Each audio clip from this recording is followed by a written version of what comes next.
We're live. Amazing. Hey, what's up, man? Hey, what's up? Hey, we got S. Grant Parker here for episode one, kicking it off. I wanted to ask you to do this because you're my best friend and because I figured it would be the most fun and easiest to talk to you.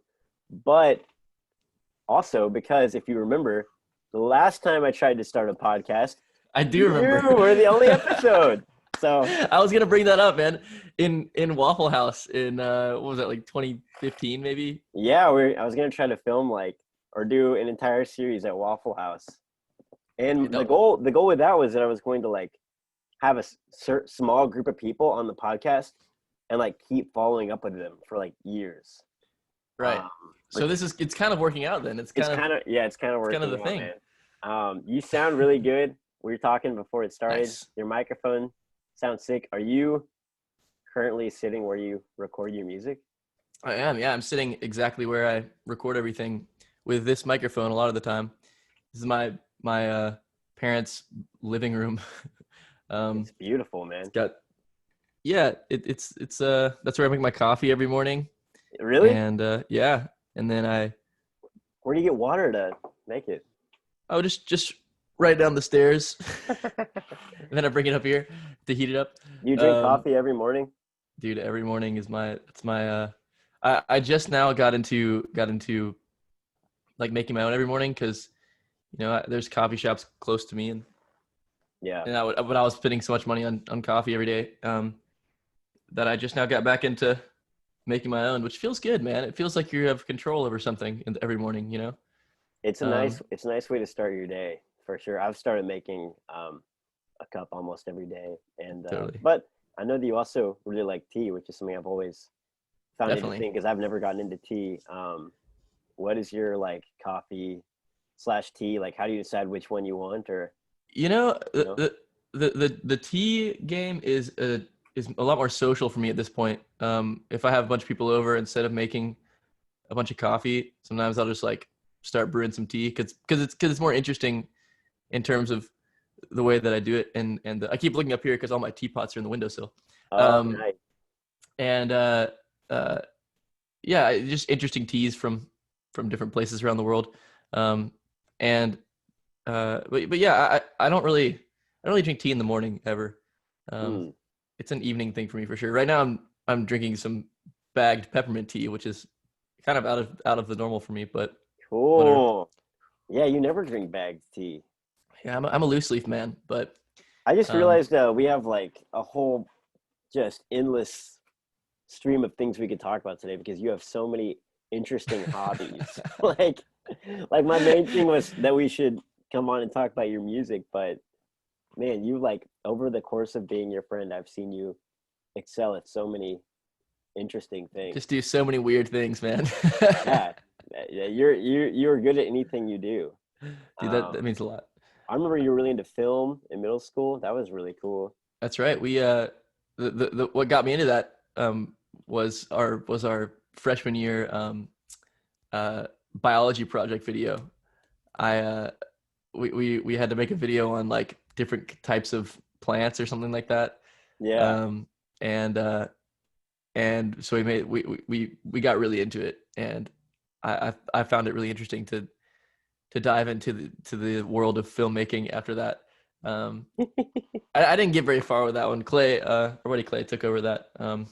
Yeah, Clay But Martinson. Dude, mhm. he's got a YouTube channel now. Have you seen it? Mm-mm. Uh Ben just sent me Benjamin just sent me the link to it. Sick. He's talking about Zelda and stuff. It's awesome.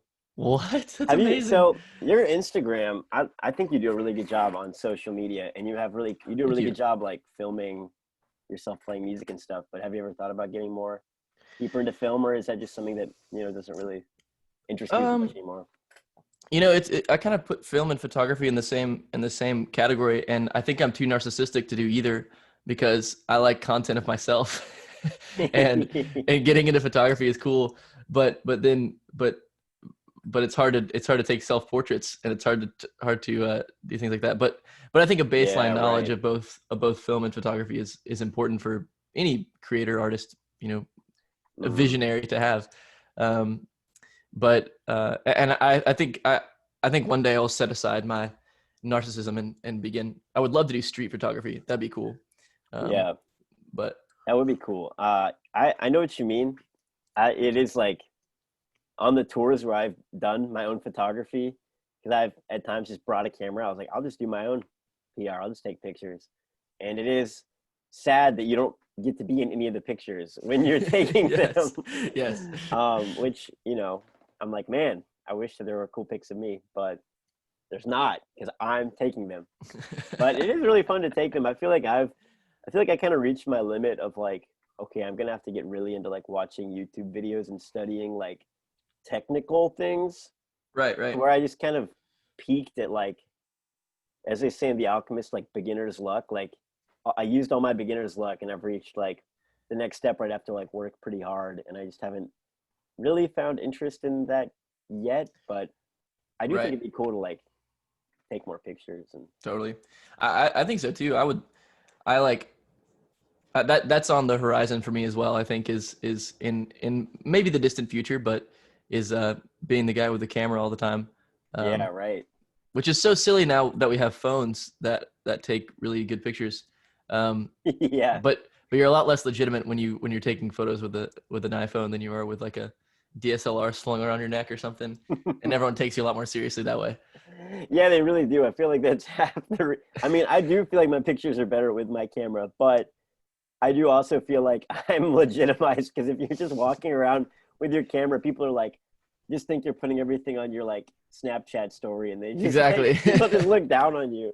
At least that's my perception, which could be totally fake. No, for sure. I mean, you go to you hang out with like your friends, and the second anything funny happens, people are like, you know, whipping out their Instagram phones and they're to put it Yeah, on whatever. Which is no, like that's fun and cool, and it's kind of the way we live now. But it is funny that it takes away the legit the ability to use the iPhone as a art camera. If that makes yeah, sense. for real. No, yeah, I totally agree. And yeah, if something funny happened and Lucas was there and he whipped out his like film camera, we'd be like, dude, so sick that he got that. I can't wait to see Yeah. that. Exactly. Yeah, for sure. So I want to talk to you about, I really want to start from the beginning of your musical journey, because I mean, I feel like you see this a lot on like Spotify bios, so it almost becomes a cliche, but Mhm.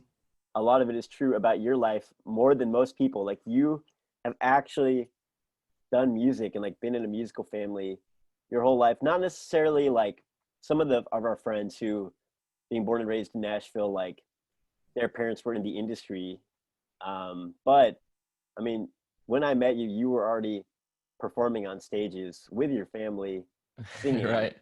which is really cool, and it feel like it's an important part of your story. So I'd like to start just like at the beginning, when you first got into For music at sure. all, just like as a kid. Yeah. You know, it's funny because there isn't really a first a time I can pinpoint where it like clicked for me, or where I remember it started, because I have an older brother, and he was, you know, singing God Bless America on stage with my dad at age like 3. And Wow. and so he kind of took all the firsts, and then I came along and just I think just started doing everything with them. um, but I can remember singing like 4-part gospel music was really important to my dad. He was in an a cappella group in college, That's right. and Yeah. they like toured around for the school and like did recruiting for the school he went to. Isn't it And Freed so or Harding? Where'd he go? it was at Lipscomb. Oh, with the Lipscomb. It was, yeah. No Both way. That's both my crazy. parents That's went to right. Lipscomb. That's where they met. It is, yeah. My dad is Wow, from that's cool. Alabama, from Wetumpka, if anybody knows where that That's is. right. Is it near Montgomery? Yeah, I think it Because is. I remember when we went to Montgomery on our first tour, your whole family was like, I think your grandmother was there, maybe, or like Mm-hmm, and mm-hmm. your uncle. We all went You to met my uncle, man. Panera Yeah, Bread. that's right. That was a crazy time. That was Um, crazy. but yeah, we started singing like my dad would find arrangements, and we would just learn them by ear because none of us read music or anything yet. So we'd sit around and learn these songs so that we could go play them for my grandmother when we went and visited for holidays, or go sing these songs for my grandmother. Cool. Wow. And that was always that's the thing I can remember working towards. And then in fourth grade, I got my first guitar, which I actually have. I just got back. My dad sold it in a garage sale a couple years back, or more than that, probably 5 or 6 years ago. And then we located it because it was sold to like a friend of somebody's, and I bought it back for them because I wanted it. But it's this little baby nylon string guitar that I got when I was in fourth grade and started learning guitar. And I was the first one to go that route. My brother never really picked it up until afterwards. But I learned "Free Fallin'" by Tom Petty. That was my first song that I learned. I learned it on YouTube. I think YouTube. Yeah, and from there it was YouTube started when we were in like fourth grade, I feel like. Yeah, it was the beginning. And but I do remember like watching these videos, like how to play certain songs. I can remember very specifically listening to I think the first like guitar music that I listened to was like the Avett Brothers' Second Gleam and First Gleam, and then the Tallest Man on Earth doing all the finger picking stuff. Cool. So that's when we became friends. We both got into that stuff together. Totally. So what was that, like sixth grade or to seventh? Probably sixth and seventh grade, like late middle school was when I started taking it seriously. That's cool. So at that point, so I met you in fourth grade. I don't know if it was the spring, because it was baseball. We met playing baseball. Yes. Spring is when you play baseball, because fall is fall ball, and that's something else. And that's where all the serious kids go to play, because they're doing like travel leagues later on in life. Yeah, right. Yeah, exactly. So we met playing baseball with the West Nashville Sports League, where we've now realized it's like you run into people at parties who were like, we played baseball together. Yeah. It's pretty cool, or basketball or whatever. But we met playing and became pretty good friends. I really don't remember that much about that time period. I don't have many. Me neither. Yeah. I try to I've done that a lot, where I've tried to pinpoint when you and I actually became friends, because we played baseball together and we went to school together starting in fifth grade. But I don't remember like having a new friend or like, anything like that. I remember being excited that you were coming to Lipscomb. So we were at least somewhat homies from baseball, where I was like, yes, like Grant is coming to school and I'm going to get to see him a lot. That's sick. Yes. And at that point, so one memory of our first musical memories I have together is, I think this is fifth grade. We got to sit next to each other in chapel, because we were both in Miss Burris's room, maybe. And so we could sit next to each other in chapel. And for those listening, we went to a Christian school that had a cappella singing, which like I almost didn't mention because it's so just what we grew up around and have been around. But yeah, so there's no instruments. And which is weird to a lot of people, which I didn't really know. Yeah, exactly. I don't think of it as being weird. But I remember we were singing next to each other and you knew all the harmonies. And I remember telling you, I was like, I don't know how to sing harmony, but I want to learn. And over the course of being in choir, all of middle school together, chorus, and chapel and other things, I slowly learned harmony. And I remember you being like, hey, it sounds really good. I remember like saying, check it out. I know this part and this part. So that's like a memory I have of us throughout the years in chapel together. Yeah, man. I have memories like that, like walking into Miss Craig's middle school choir, like music class really is what it was.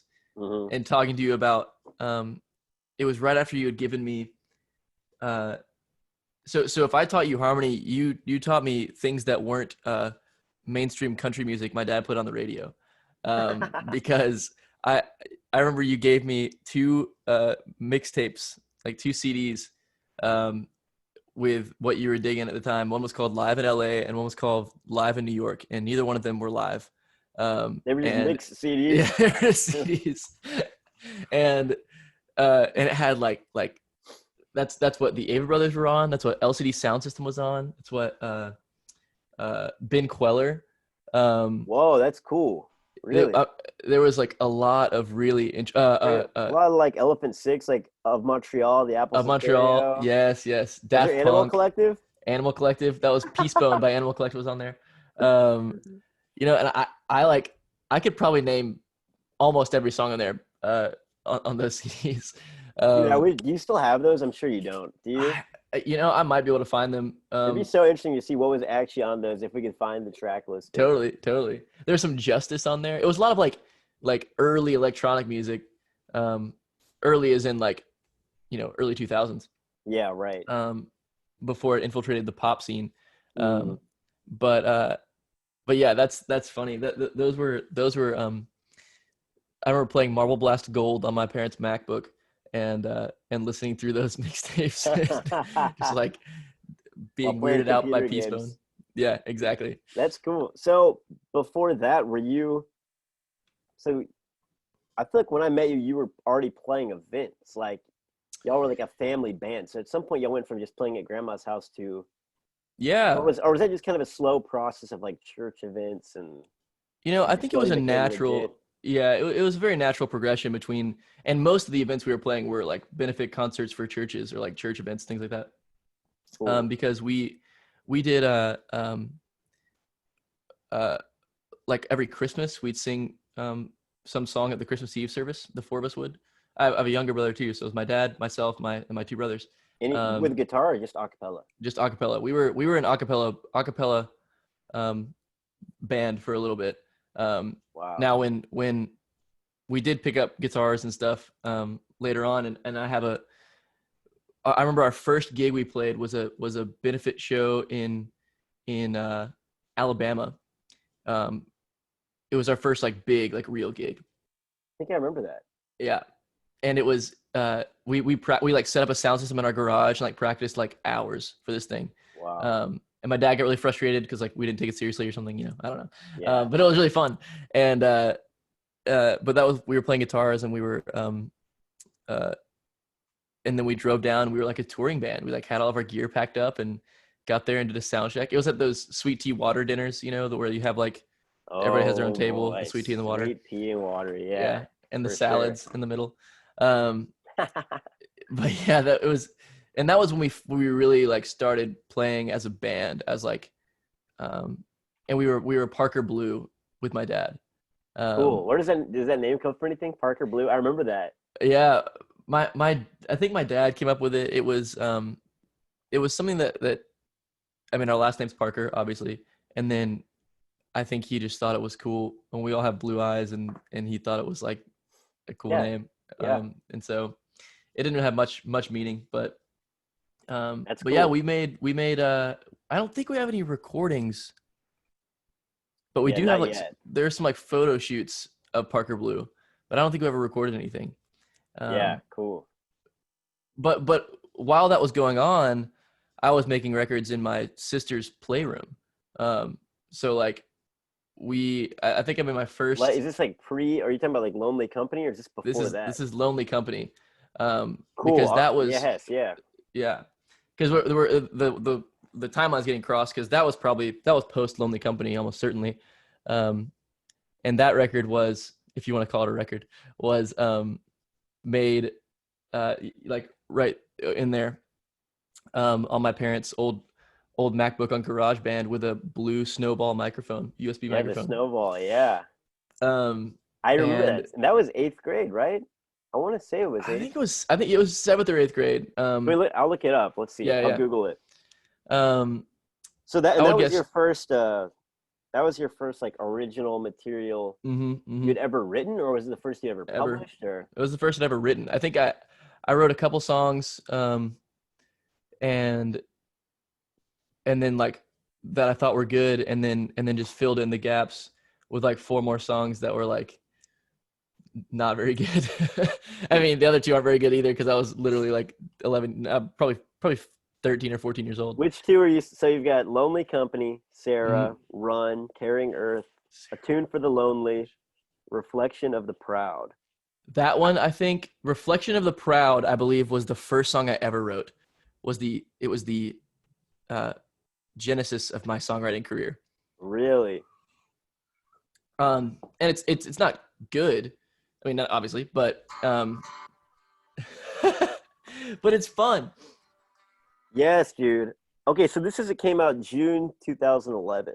Yeah, yeah. So what would that be? I was 13. I'm 23 now. 9 years ago. We graduated in 15. The junior, so you started senior year of 14, 14, 13, 12, 11.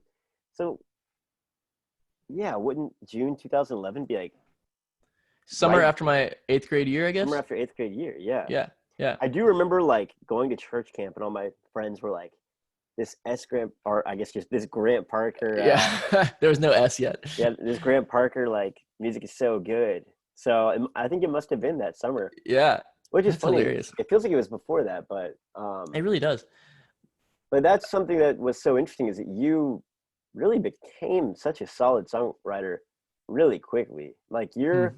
intuition for music and just like and your skill that you had somehow I felt like translated really quickly because even though you feel like some of the songs maybe weren't you're maybe not proud of anymore, they're all really memorable. Like Sure. if I go back and listen to like 10 seconds, I can be like, yeah, I know these melodies and Right. I remember this song. So, I mean, most of my friends' music from middle school, I would have, I can't, doesn't share that quality. I mean, Sure. I do, I think from the very beginning you've had, and just like your ideas on harmony and stuff that you've just had forever, you know. Right. Right. One more thing we should talk about middle school is that in fifth grade, I mean, it's worth mentioning that you had your biggest exposure point that any of us, Ah, yes. That was. I or think that when was was that? after. I think that was after 5th grade. I think that was probably sixth or 7th grade.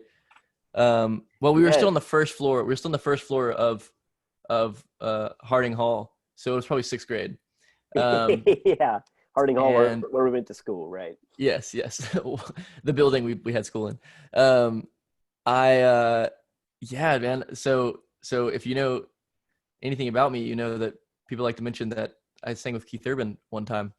Hmm. Because it's funny you mentioned that as exposure because there was no exposure whatsoever for me. It's it uh but yeah, I was my mom picked me up after school one day, um and she was like, Keith Urban's giving a free concert outside of the Verizon Wireless in like Cool Springs. Which, by the way, how did that happen? Like I looking have back, they must have paid him so much money just perform at a Verizon Wireless in what, like Cool Springs or something? Yeah, it was like a grand opening for What Verizon on Wireless, if I earth, remember correctly. dude? It was really weird. But there was a ton of people there. Um, Yeah, like just like packed out this sick. parking lot. And it was just him and an acoustic guitar, and he was playing songs, and he was like, "Anybody got any requests?" And my mom and like her friend were like, because I was already planning on singing this song, this "Walk in the Country," which actually is not Keith Urban. It's his first band before he went solo. And I'm Right. can't remember the I name. didn't even know I'll look it up. I didn't even know he had a band Hmm. until you told me about that. Yeah, and so they're like throwing me up in the air. I'm like raising my hand because I wanted him to play that song. And And you I were also said, like 40 pounds at the time. yeah, I was also, I know I was at least, at the most I was 63 pounds because I wrestled in 6th grade, and I was in the 72 and under division as a 63 pound Oh little, like, man. The kid. Ranch, that's probably The what it's called. ranch, that's Yeah, yeah, it. yeah. Cool. So you're Yeah, like, play this. Can you play this song? Because I'm going to yeah, sing it in my talent show. yeah. And he was like, well, can you play it? And I was like, I don't really know it yet because I didn't know how to play guitar. Or I knew how to play, but I did not play that song. Um, and he was like, well, can you sing it? And I was like, sure. Which was funny because that was a lie. I didn't know any of the words, uh and like Wow. You I just kind of hadn't knew the learned. melody. I just kind of knew the melody a little bit. So I'm up there like, if you watch the video back, there's uh I mean, it's obviously that I'm like terrified because, standing up there with, at the time, probably one of my heroes, if I had to guess. Um, Right. and For a lot of uh, people. Yeah, and a lot of people, and then the biggest thing is singing a song I didn't know or didn't know very well. Um, and Wow, so if you that's watch the video so back, cool. he jumps in at the first verse when he realizes I'm not gonna like come in. Such a sweet guy. Like He he like saves you. So you're supposed to he, sing lead. yeah, and he just starts singing, and I think he's probably expecting like, all right, I'm gonna just do this whole song with this guy standing up here with a microphone, and that's fine, because he's Hmm. just a nice guy. But I knew harmony, so I sang harmony on the choruses every time, which pumped him up. It was fun.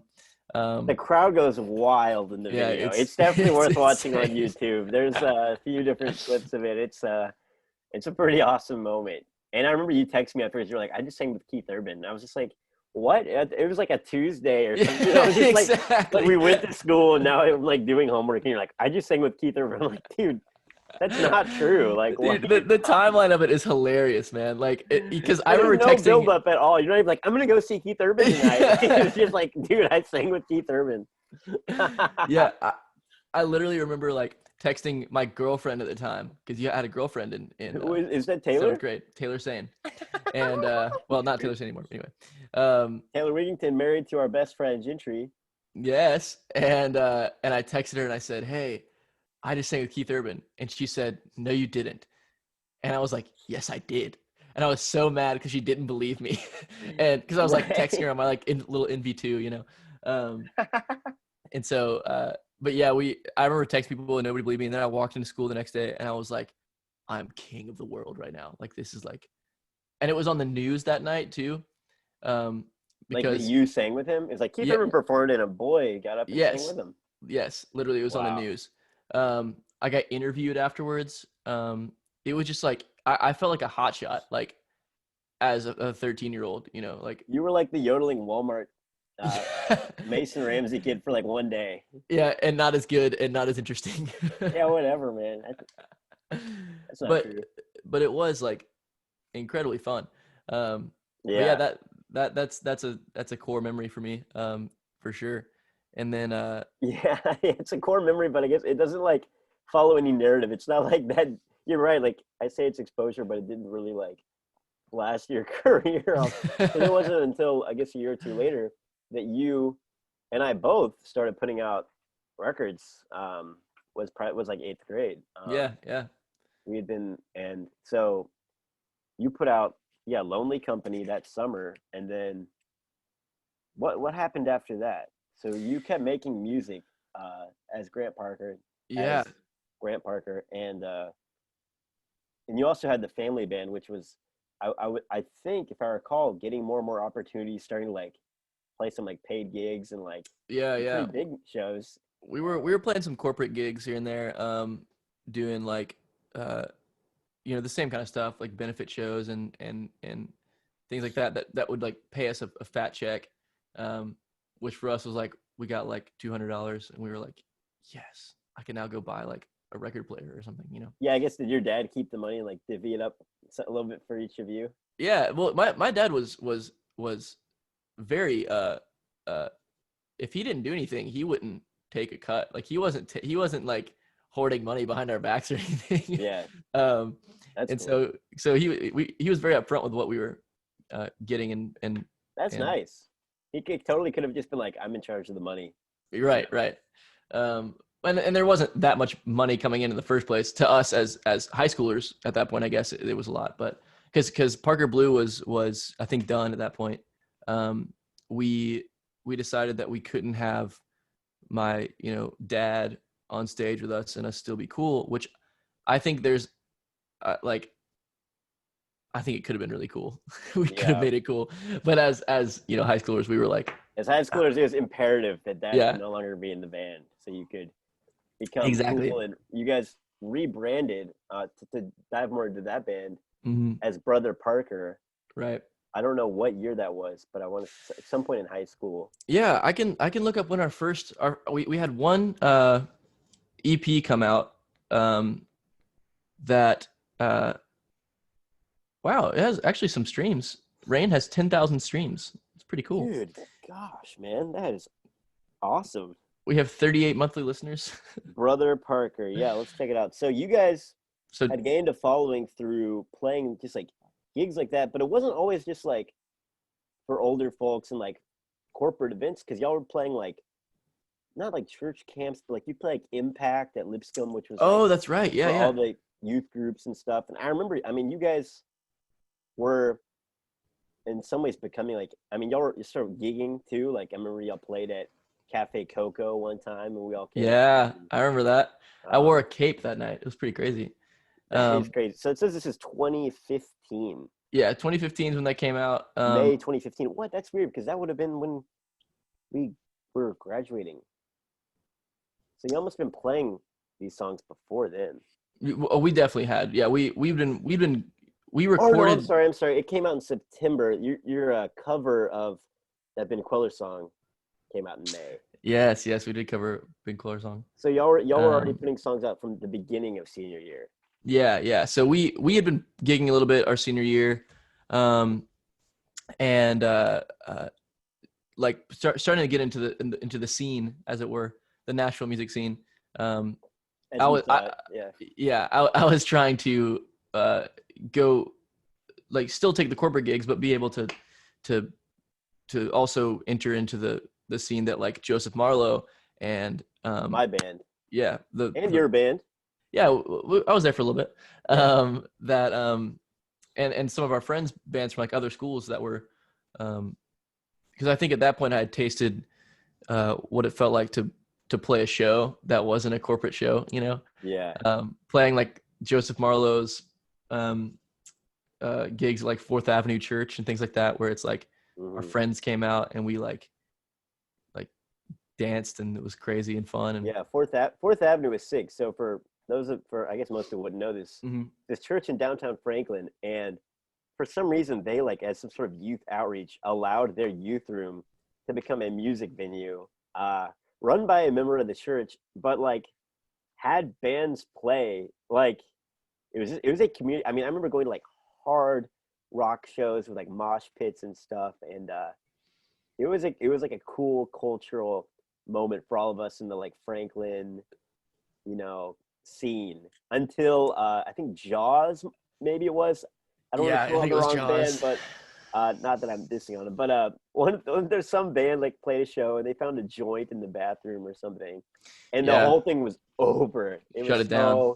It was so sad. It was a beautiful moment until the joint. So, Yeah, yeah. but yeah, you guys, it was like you were writing solo music because you also came out with a full length album. hmm I think that was in probably 2015 around the same time.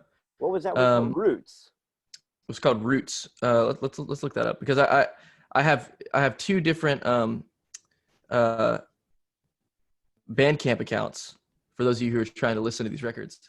Um, Yes, Grant Parker.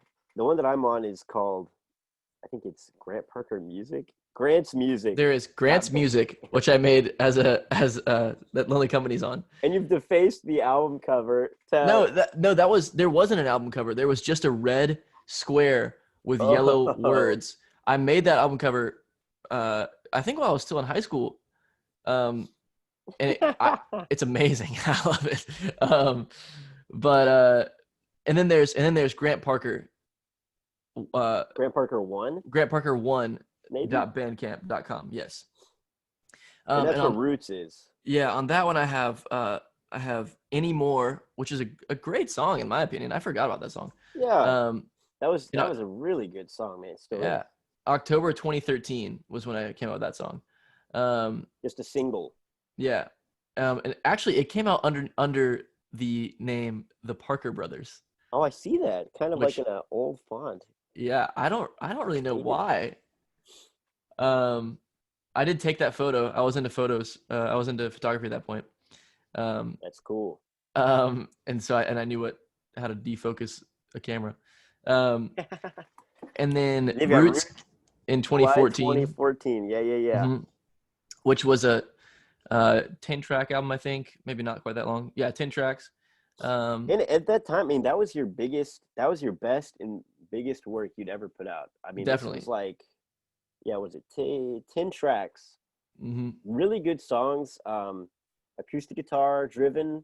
but I want to say there were Definitely. other instruments too. Yeah, there was some. I did it the same way I did Lonely Company, which like it's funny. I don't. I kind of faked my way through a lot of instruments. We had like a banjo and a mandolin and obviously guitars, and then my dad had this old snare drum, and this is before I played drums at all, and but we had the snare drum in my attic forever, and I pulled it down. He had gotten it for his birthday, and when he was 12 or 13, because his granddad owned a music store.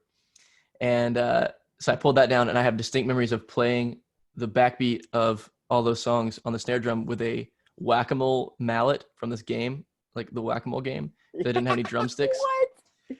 Yeah, so I was playing That's sick.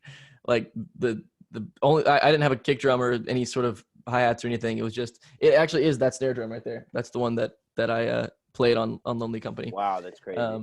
And so A nice yeah, snare. yeah, it's a Rogers.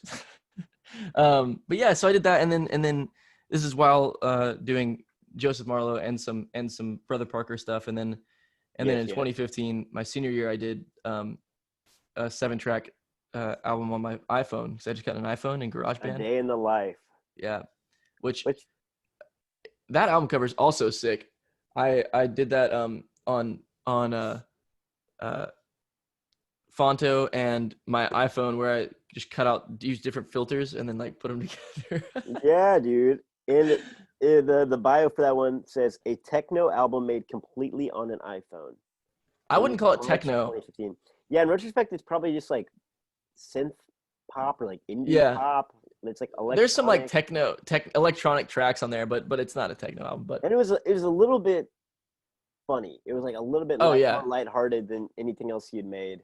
There's some definitely kind of tongue in cheek. And you've also got this "I'm So Lonesome I Could Cry" cover. Right. But yeah, so that's your Bandcamp music. So really, I mean, to widen it out a little bit, you in high school you've got your solo music that it seemed like you kept turning to as like an outlet for like creative control, really just pressing the songwriting, because you had Brother Parker which was your family band. So your dad's, I guess, no longer managing it specifically, or kind of is, but like he's helping you with it. He's booking corporate gigs for us. And you've got your brother's opinions, and so in that way you've got a lot of the public opinion of like our school and like your church and stuff, and you were trying to press that forward as like becoming a more of a mainstream like folk pop project. But a lot of times I felt like you were it seemed as though maybe you'd get stalled out on that a little bit, and then you go and make some music on your own. And then in between those two, you've got the band that I was working on, Joseph Marlowe, with Big Sma, Sam Hearn, and Gentry Wigington, our friend who we just mentioned, who now owns and runs Living Waters Brewery next to Grimey's. And you were in that with us playing and maybe helping write a little bit, or like. I remember a couple writing sessions, not super heavy in the writing with you guys, but three different main pockets where you're kind of pressing in musically, and I felt like throughout high school and even into college, you were not really sure which one you wanted to do. Sometimes you'd be like, I think I mainly just want to do this, or I mainly want to do that. But they had different purposes. They had different, on the one hand, it was like, I think we all felt like you should press into Brother Parker because it had so much potential and it was so popular. And it seemed like if you could just write your songs and put them out through that, it would be a hit. But then also it was so fun seeing your solo music. And I feel like there was just a lot of different avenues at the time, wouldn't you say? Definitely. It was very all my creative energy was siloed out into different outlets, and I think it wasn't till I was trying to figure out what I wanted, what was fulfilling for me and what was important to me in terms of, because the most creative control, the most doing exactly what I wanted was just doing it by myself, was doing like Grant Parker stuff. Right. That's the age-old question, is it worth it to have complete creative control, or totally? We're all still asking that, Yeah. And so that was I think what I turned to most of the time. But then Brother Parker made some money and was fun to do with my brothers. That was exciting. And then Joseph Marlowe was making music with my friends and having crazy fun shows. That was like, changed the way that I thought you could do music in a way. That was the cool project. Like It was the it cool was one, just yeah. we were all just like we were like a boy band almost. Like Yes, we all liked doing that, you know. of course. And so they definitely, I think as time went on, getting into college and doing other things like that, you figure out how to take the most important parts of those things and focus them into one area, or at least less than 3 or 4, and to find what's fulfilling. But I think with the end of Joseph Marlowe, I guess that was our senior year of high school, maybe freshman year of college. We broke up at Freeze Fest 1. Like that was our final show. Yeah, So which yeah, like was May of 2015, end of our senior yeah. year. So that, like, I think opened up for me the opportunity to, like, okay, take what I got from Joseph Marlowe and try to put it into my my music. And um I didn't think I knew, going to school was something that I felt like I had to, it was never really an option for me to not go to college. Yeah. Not because of parental pressure or anything, just like that's what I was going to do. There was no question. Yeah. It's what you do Yeah. when you're in our cultural upbringing. Exactly. Um, and so I remember the recruiter came by and said that they were starting a music program at Lipscomb, and I think that's what sold you on it too, if I remember correctly. Because I didn't know what you were planning on doing, but I was supposed to have decided what school I was going to at that point. I do know that much. And I still was like, hadn't even toured Belmont yet, and I was like, I don't know what I'm doing. I don't want to go to college. Yeah, And right. and so after they announced that music program, and I got a call from Charlie Peacock asking me if I was interested in it, and then that kind of, I think, boosted my ego enough to be able to like, okay, I think I can do this for real. Because what you go to college for, you do for real. Oh, yeah. And so I was like, I'm That's gonna do funny. it. Wait, so are you telling me that there was a time when you weren't sure you were going to do music? Because I've just always known that, and still probably I just have endless belief in you. I've never thought that you weren't going to do music. No, But maybe looking back, there were some doubts. there was never a doubt in my mind that I was gonna do music in some way. Cool. I think the question was, what was the most effective route to take to make that happen, because going to school for music, everyone says it's silly, which you can make a case for that. You can make a case that it's good. I mean, there's a lot of Yeah. Conversation points there, but I think that when I decided that going to college for music was the path I was going to take, that was when it became pretty real for me. Like pretty much, there's no plan B at that point. I'm not going to college for business and then doing music on the side. It's like I'm doing it, and Cool. let's hope it works. Yeah. I'm That's looking awesome. I'm looking for a photo so I can find the timestamp on it, because I played my first solo show around this time, and What was it at Bongo Java? no, okay, this is my first solo show with a band. Let me clarify. Because I did play a show. I played a show at Bongo Java in probably my freshman year of high school, maybe sophomore year of high school. Because I think I maybe had one of the songs off of Roots written. But this was at Impact, at Lipscomb University in Shamlin Theater. Cool. Okay, I do. Because you've done that a couple years now, playing at I think that's probably my longest consistent gig, aside from we this love year. Impact. We love Impact. So Yeah, it's the best. we should talk about it. So Impact is, we mentioned it earlier. We grew up in the Church of Christ, and that denomination, that's what Lipscomb is, the university that we went to. We went to that school. I went kindergarten through college until I dropped out of college. Grant went 5th grade through college, and I graduated. I have a degree. he graduated. Unlike I'm a me, bachelor of music.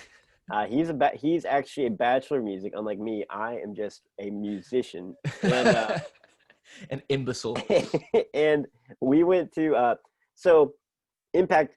I didn't actually ever go in high school or middle school. Did you? No, I never went. I It never was an went as a event kid. because it wasn't really special because it was in Nashville. But people travel from all these Church of Christ all around, and they go Not on even it was. campus for a week. It What? was in Nashville. It was in Nashville at our school Yeah, in so like the summer. It's like the least attractive thing I can think of doing. it's like in retrospect, I would have loved it. It was just a big Oh social yeah. event where you just meet people, which is literally what I would. That's all I wanted to do. So, but yeah, so we perform at that every year, and I'm sure some people who we met at Impact are probably watching this. It's just really really special. The kids who are there are just so excited to hear the live music, and it's kind of considered this cool thing. It's called like Coffee House, and it's over in the corner of the map of Lipscomb of where they're allowed to hang out, and we just always have such a good time. And It's amazing. it's a really receptive crowd, and yeah, so that's where you get to do your first full band. Yeah, probably because Patrick Chappelle, who books it, I'm sure offered it to you because you guys have always been tight, and he's always believed in you. Yeah, he's the man, dude. He booked me for the coffee house gig just as myself, and I think this was probably summer after my freshman year of college, because I had my band was Lucas Etchison on bass, and then Taylor Wood and Sarah Wood playing drums and keys. Yeah. Sarah Wood from the Arcadian Wild at the time. Yes, now through Juniper Vale. Yeah, just Juniper Vale, I think now. Oh, just Juniper Vale. Yes, that's right. Yeah. And so they were my band, and then, and yeah, I couldn't find the photo, but it was probably after my freshman year. I played that show, and it's a different experience when you're pulling other people into the music you're making. Because you're like, man, I hope this is good enough for them to be able to take time and learn my songs and all the stuff that you're afraid of. For real. But I mean, it's crazy thinking about that summer and then last summer playing Impact, because you were playing in my band for that show, and I mean the amount of just like perfecting the craft that has gone into not just myself, but the people that I'm around and our tribe, and like thinking about, I think I took my first guitar solo at that show too. Yeah. It was like, bad probably. At the one freshman year of college. Yes, right? Yes, freshman year of college, and then playing. And now you're a lead guitar player, playing on records and tours, man. Trying to. Dude, but you yeah, are, man. You are. Totally. I think Impact is one of those like kind of milestone every year of like how far we've come in a year, because it's like you have so much control over what you can do, because we're friends with the sound guy and the lighting guy, and we're homies with the guy who books it, and it's just like we're very gonna comfortable. We're just gonna make it something crazy. Like I brought out like that little living room set for last summer, and that was crazy fun. But totally. Impact is missed this summer for sure.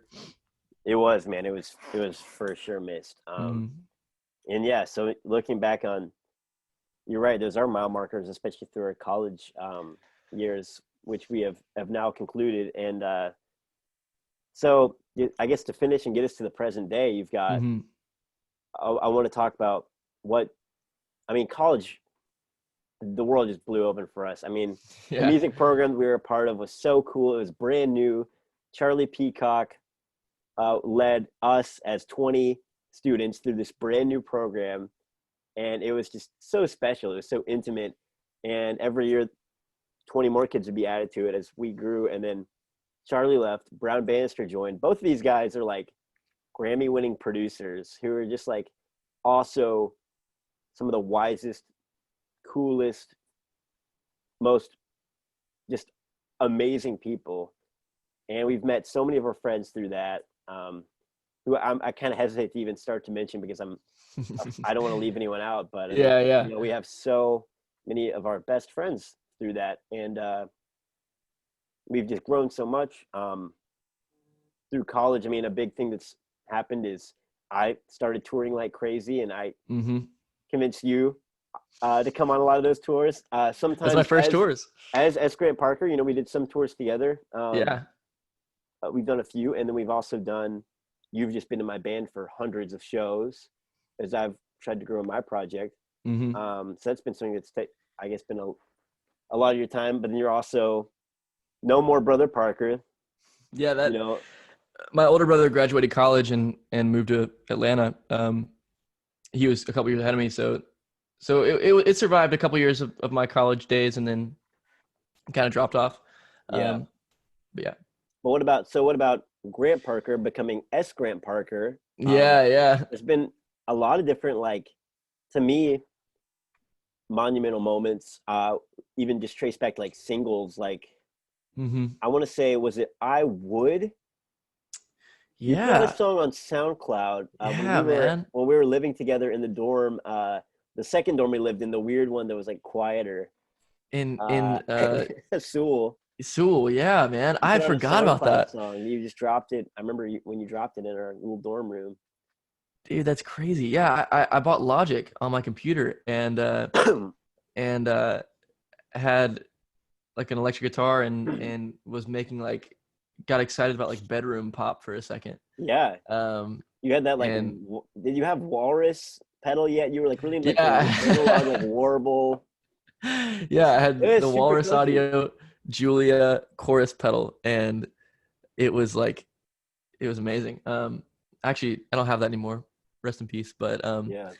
Uh, but yeah, man, that's nuts. I forgot to put that out on SoundCloud, and I'm sure you can still find it.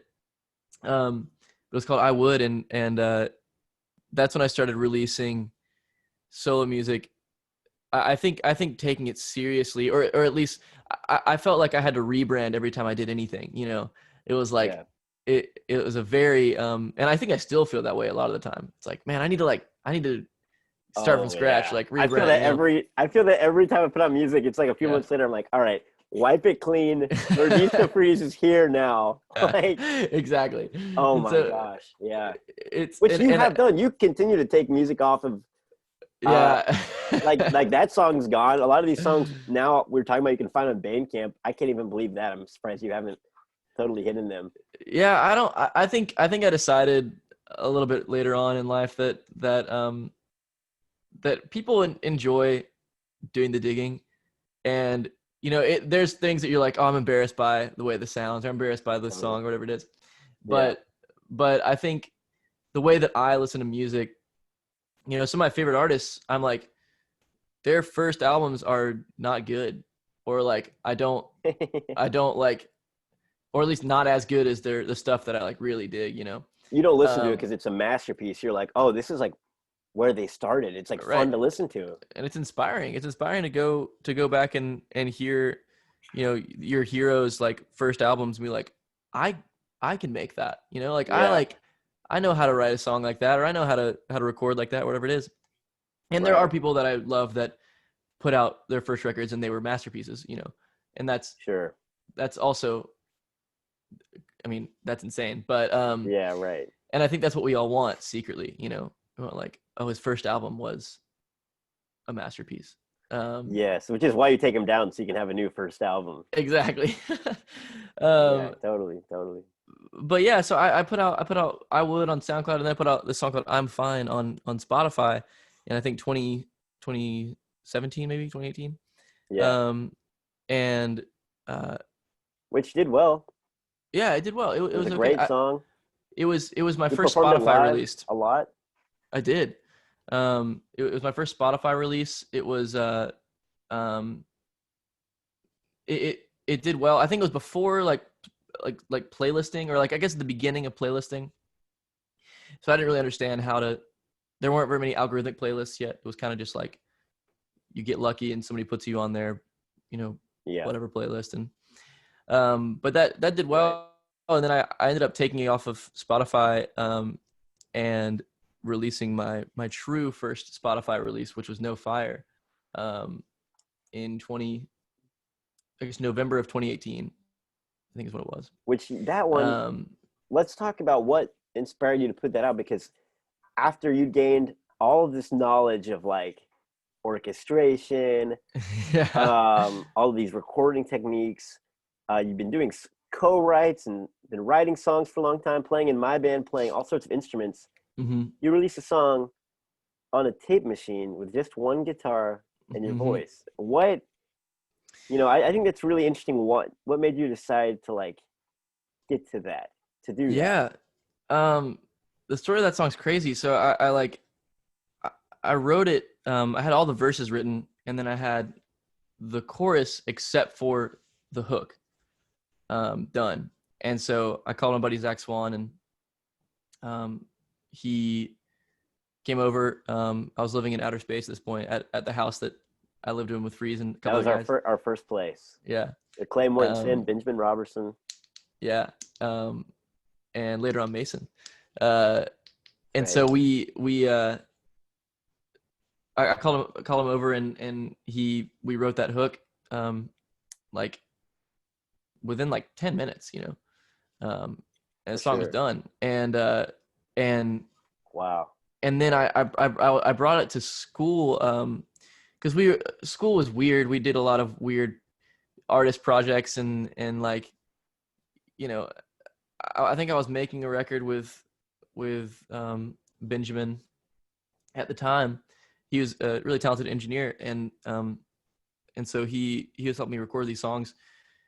And No Fire was one of them that was on there, and we had this band arrangement of it, and this like, we probably went through 40 mixes, and probably like three or four different arrangements, and then once we decided on an arrangement, we went through probably 30 or 40 mixes, and they just like weren't working at all. That's right, dude. I forgot. I remember, yeah, like Brown Bannister, every time we'd play him one, would be like, yeah, like, I don't know, I don't think it's quite.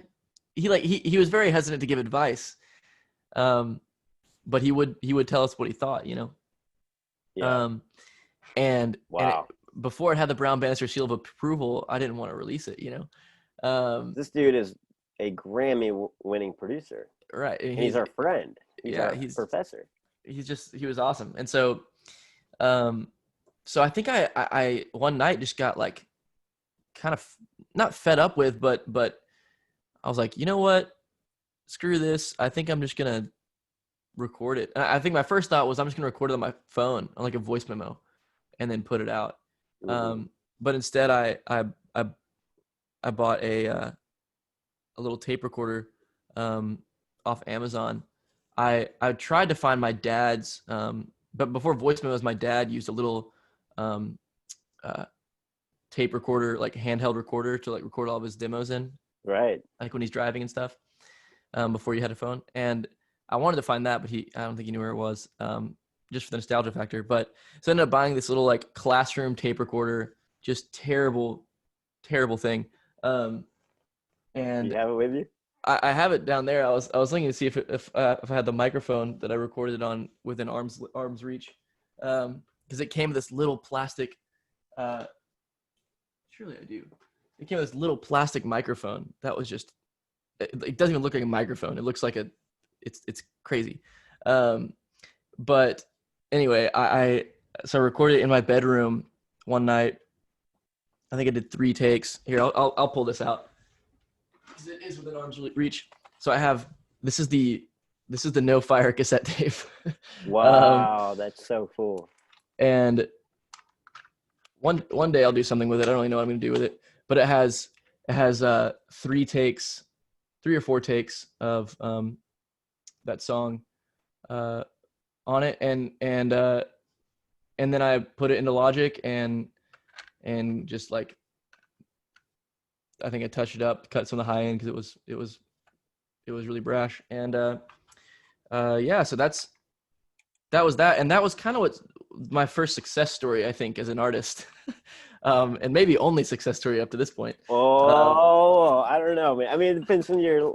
I see why you say that, but I've always thought pretty much everything you do has success to it. Yeah, no, our whole upbringing, I was witnessing you succeed. From my perspective, mm-hmm. you always have succeeded. But you're right. This was, I mean, this is big. This song, more so than just about, I think, anyone I know, like, at least in our tribe, like, this song has really blown up. I mean, Right, it right. gets streams, dude. It gets What's it at streams. now?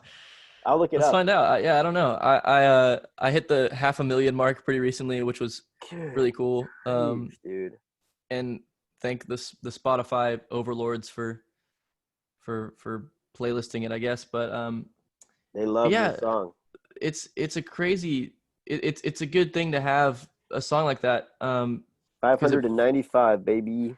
595. Yeah, there it is. Woo!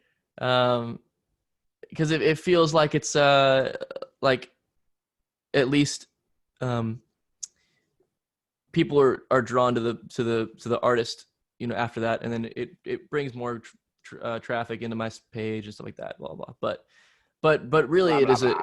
it's an important song. It's a song that I really like and that Yeah. I really believe in still. And that seems to connect with people. I got a message like 3 days ago from someone who's like, "Hey, it came up on my Discover Weekly and like it helped me with this and this and this, and that's really cool." And I was like, "That's great. That's what keeps you going, Yeah, right. That's so encouraging. And so, Amazing.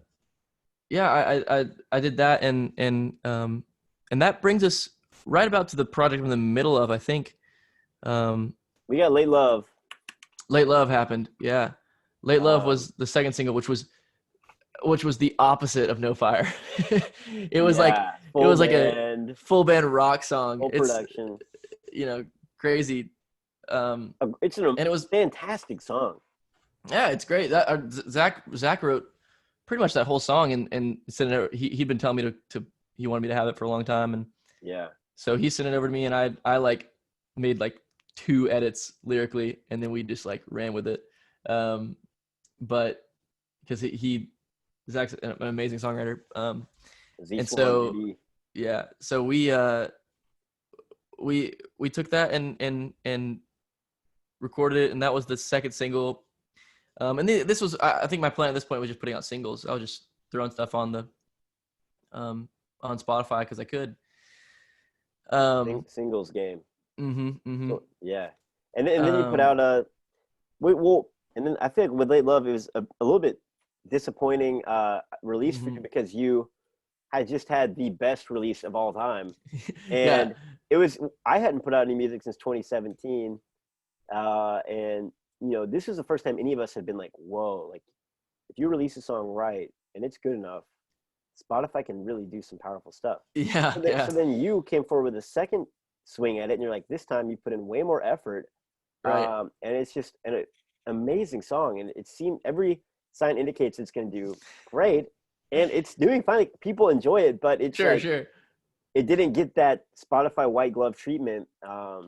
Exactly. Which I think, which then I've now experienced too with putting out Wisteria, and then being like, oh, if people like that, they're gonna love First Time. And then I put that out, and it's like, yeah, I mean, your friends are listening to it, which is awesome. But it's like, it is hard as an artist to like feel like to do anything that doesn't.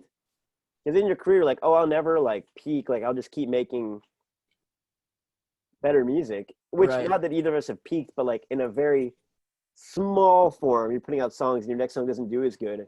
I think we both had to be like, what? How do you process that?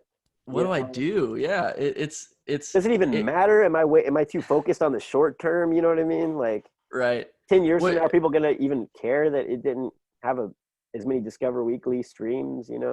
Right. Yeah, that's the tough thing is that it's so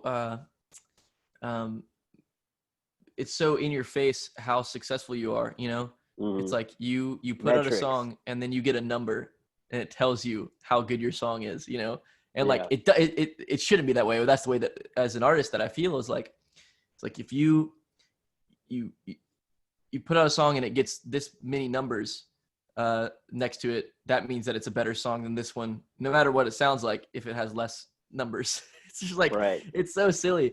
But yeah, so late Love was like something that I was disappointed in the response not from my friends and fans, but from my from the Spotify people, I guess, which like Yeah. that's so out of my control and shouldn't be disappointing, but it is. Maybe out of everyone's control. It's just like robotic. It's just the fact that you put out your first song in a while, so everybody listened to it, and it's going to be impossible to replicate that amount of excitement behind a release a second time. And if it doesn't have that certain amount of first day exposure, first week exposure, whatever it is, then it doesn't get sent to Discover Weekly. It's like Totally.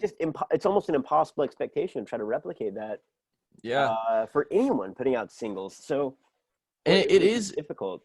I think the one thing that I will take away from and do take away from the release of No Fire is the I played that song live for so long. You know, I played it for probably at least a year, if not two, before I released it. That's true. And so the people that were fans of mine or that had heard me before knew the song already, and that's something that I think invaluable, and something that touring and the live scene is underrated in that way, because when people see a song released that they've heard before and that they know, they get like amped up about it, you know. Yeah. And so that is one thing that I think is important still, and like, not to say that that's the golden ticket, but it is something that I found consistent between No Fire and my other songs, because and so but yeah, so that release was something that or Late Love at least was disappointing, and I think led to me want like a shift in creative direction. And so then I started cutting out every extra creative person that I had. And after Late Love, I think after Late Love was when I started. I was introduced. This new project is pretty much just you. Mm-hmm. It's almost all me. I mean, Zach has written some of these songs with me. And Josh Warren mixed them. Josh Warren mixed one of them. I mixed the second one. Okay. So now you're even mixing your own songs. Yeah. So it's kind of come down to. Wow, I've never done that. That's crazy, dude. You know, it's funny because that's like what I went to school for. You know, it's like my degree is in music, but my emphasis is in music production, and we took like years of mix classes and like Pro Tools mix techniques and like all these things. Yeah. And so, and Josh does great work. He's amazing. But I sent that off to him, and then for my second one, I was like, I don't think I need to do that. I don't think I want to do that, because I know, like, I like what I have now. I kind of mix as I go anyway, and so I kind of like what I had, and I was like, I don't want anybody else touching it. Yeah. And so yeah, I've kind of shifted over. Jacob Collier came to the master class at Lipscomb in, I think. Yeah, what the heck? That's February so cool. or February or March. That. Yeah, it was. I cannot believe you met Jacob Collier.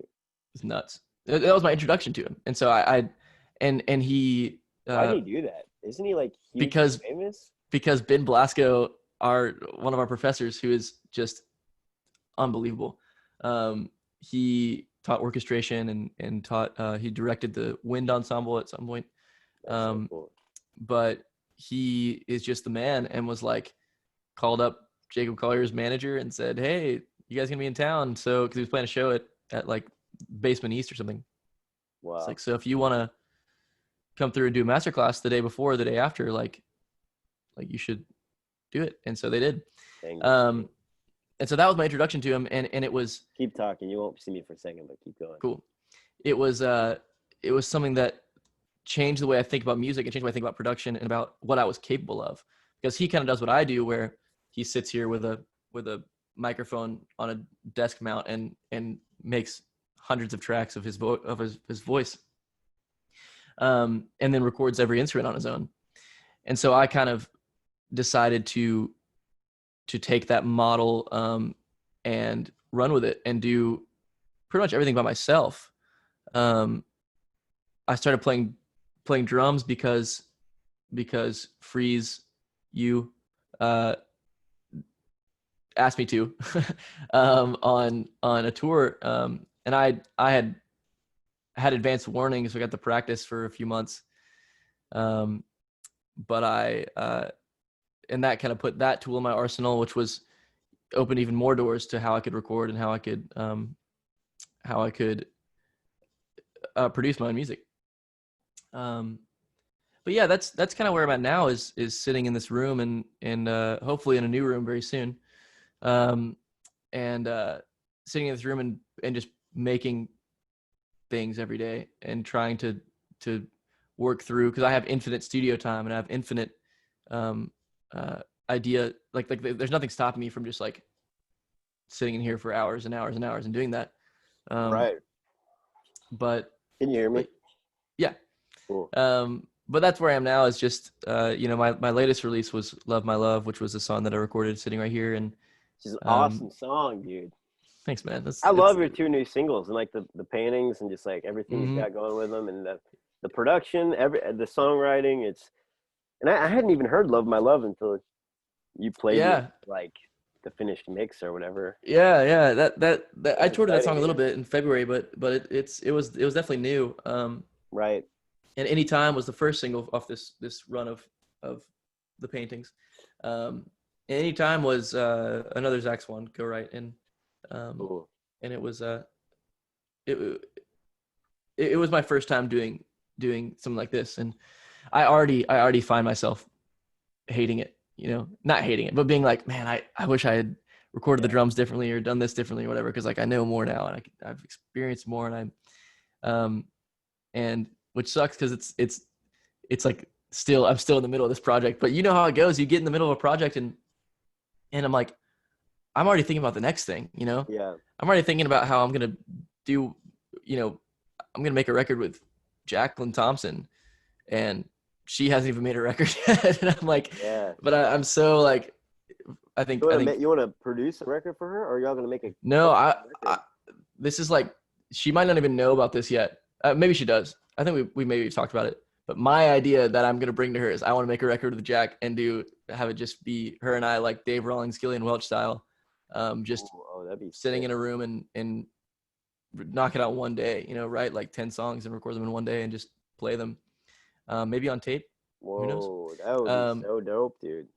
It'd be awesome. But I don't know the I don't know if she's. I probably shouldn't say things like that because she's not confirmed yet.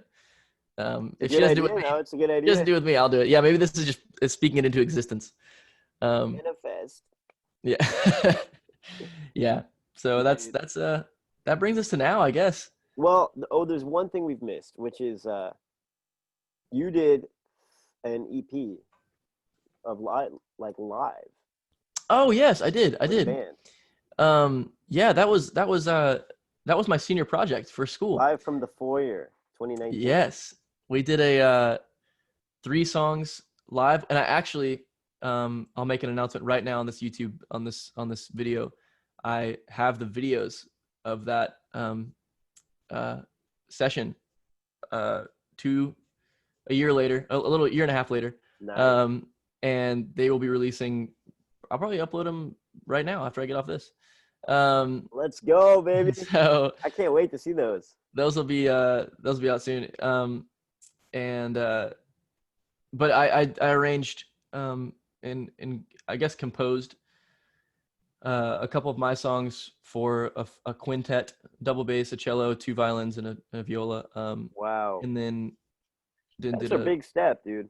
It was Ben Blasco, the guy who I mentioned earlier, who got Jacob Collier to come to Lipscomb, was my orchestration teacher at the time, and he helped me a lot and was, I mean, he's a genius. Lives in my neighborhood, by the way.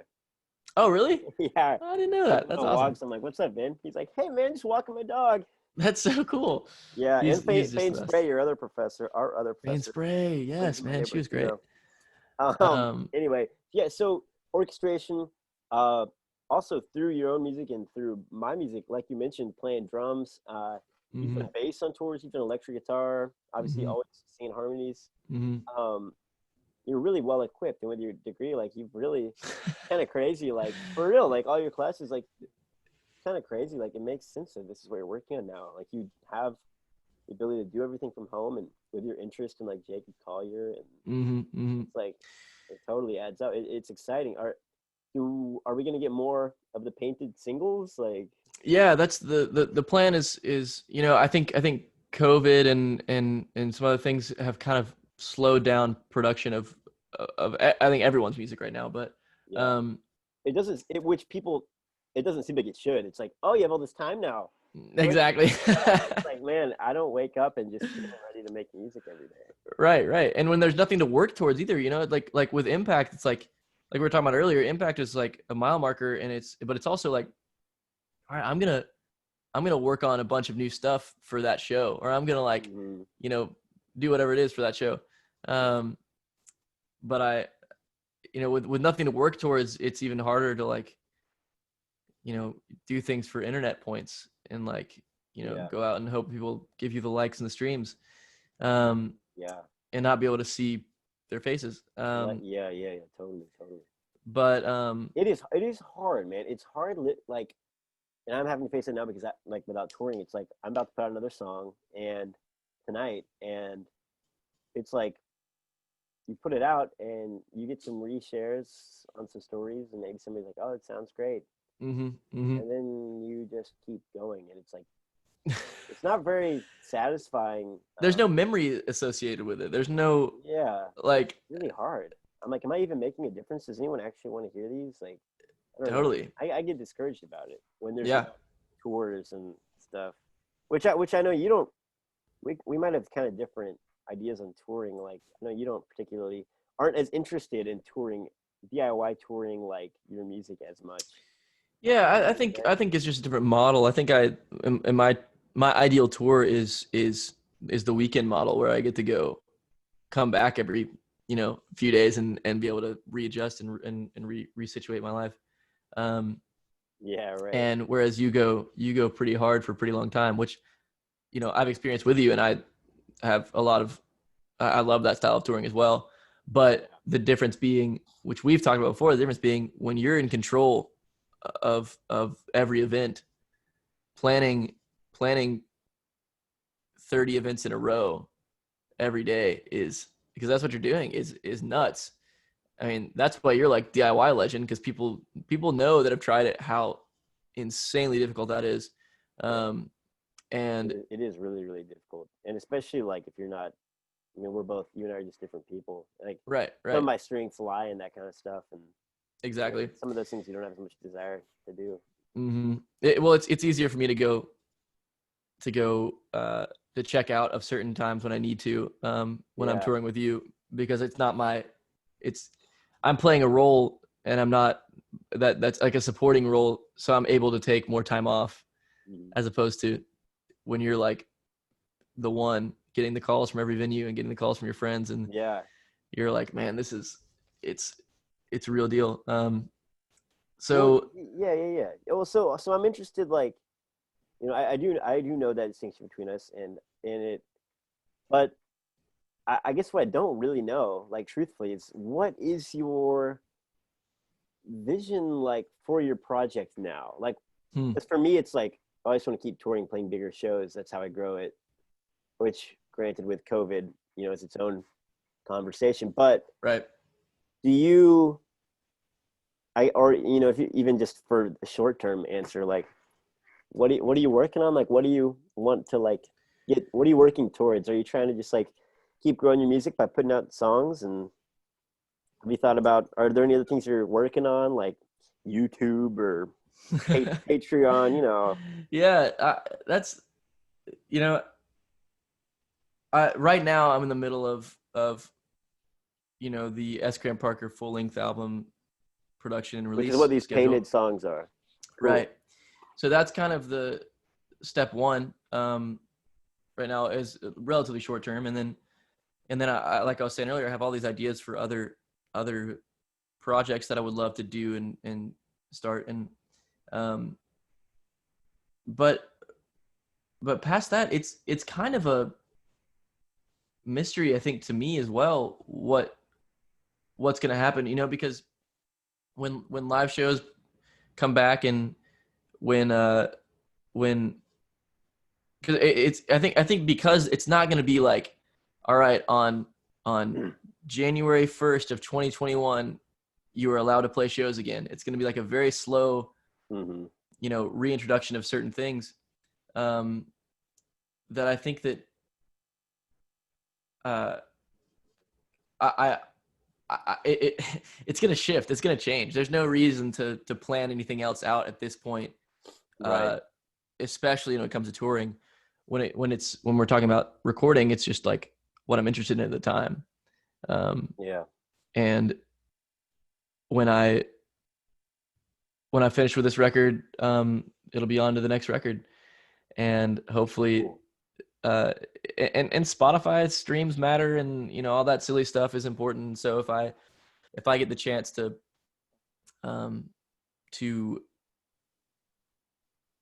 like take off on the internet somehow, then my plan will change. Yeah. And so it's all up in the air. I think the one consistency is just going to be just making music and trying to create as much as you can, in this new world of weird, you can't play your music out loud. Yeah, I don't know, Right. however, whatever you want to Right. say. So yeah, I think there's not much new other than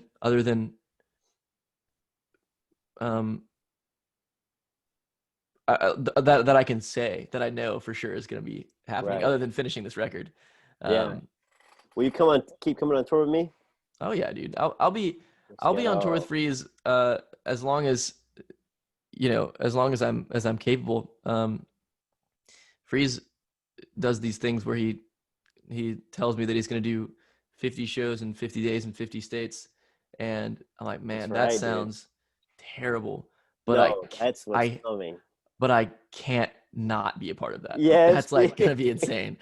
And so you have to travel. Yeah, any opportunity to go to 50 states in 50 days and play 50 shows. I mean, you can't forget that. Yeah. So it's that's how we're things gonna like come that, back, baby.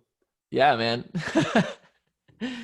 But yeah, that's kind of where I'm at now. It's just making what I can and doing what I can and being as productive as I can while playing through every Legend of Zelda game and being a total gaming is good.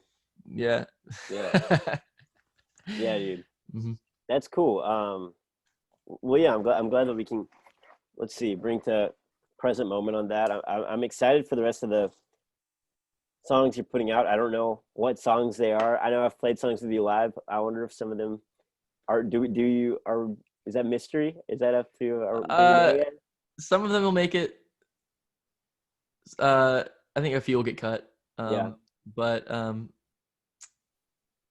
But yeah, there'll be some that will they'll enter the scene pretty soon. Next release is scheduled for I think end of August is when it's gonna drop. So today's the 9th, so that's sick. We got to come in a couple weeks, maybe. Yeah, end of August. But yeah, it's I don't know. Like I said earlier, it's like I'm trying to stay focused on it so that I can complete it and then release it to the world and start the new thing. But that's cool, man. Mm-hmm. Well, I can't wait to hear it. I guess we should just about call it, man. I mean, this has been a great conversation. Good, absolutely. I'm so glad you could come on to Fun Zone and be the debut person. Is there anyone else you think I should get on the show? Oh, so many people. I mean, should I start naming people? Yeah, you should call out 2 or 3 for me. Okay. Who I think would be interesting that I don't know their stories. Fulton Lee, Elamine. I do know Elamine's story, but she's got put an album like crazy stuff going on. So, yeah, and that would be an amazing conversation. Jack Thompson, of course. Let's do it. Let's go. And the boys, you can get all of them on there because they're hot right now. They are hot, man. Yeah, there's just to name a few. I mean, there's like infinite. We got a lot of people to talk to, man. I hope to talk to you again soon. We'll, over this. I mean, we'll catch up and fill in for sure. Find out what you got going on. Maybe when the next single drops or just sometime soon. Sounds amazing, dude. Yeah, I love talking to you. Yeah, man. Let's hang out soon, bro. All right, sounds good. All right. Peace out. Love you, man. Thanks for coming on. Love you. Goodbye.